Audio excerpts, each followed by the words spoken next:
I hope people see this through this report. That was lightning fast.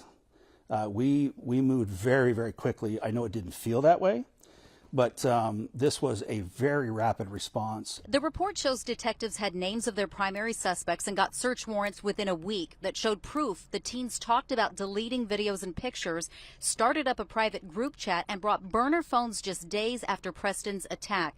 They went from threatening others to turning against each other, one saying they want in on that $10,000 reward. Oftentimes people turn on each other. They revert back to saving themselves. There are reports and video surveillance alleging 10 to 15 in that group of primary suspects involved in the assault. Have your detectives been able to identify the number of suspects who attacked Preston? Other people, we're still looking at our ability to be able to prove those facts. Again, we talked about this from the beginning, that arrest is not enough. It's the conviction that we're really looking for. He says it wasn't just about stealing a gold chain or getting someone to delete something off their phone. This attack was one of the most brutal he's seen in his decades in law enforcement. And now some of the tipsters who helped build the case say they're getting threats because their names weren't redacted in the report. I think some of those people probably saw the report and were like, I did not know I was going to be outed in this document. And I cannot apologize enough for that shock. So the state of Arizona has a very specific set of laws about redaction. If they provide their names as part of the submission, we have to include those in our report, and they can't be redacted per state law.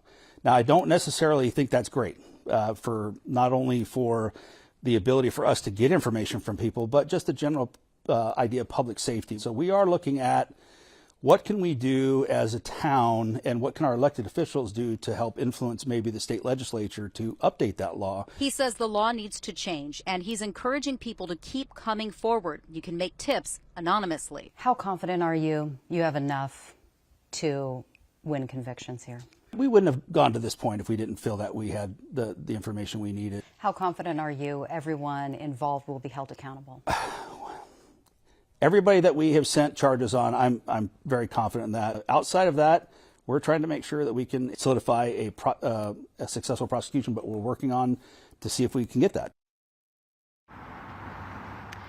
Now, I spoke with the dad of one of Preston's friends who was with him that night, and he said his biggest frustration was, why did police leave the scene when there were clearly hundreds of teenagers out there, a party that was out of hand? The chief said they did the very best with the information they had at the time, that those officers got dispatched to an escalating domestic violence call. All other officers were accounted for that night. And in fact, 2 other officers and a sergeant were at the party down the street, which was tied to that confusion with the other 911 call of neighbors saying kids were drunk, someone was going to get hurt, someone was going to die. That was from the other party down the street. He says this case is far from over, and again, at least 2 more charges.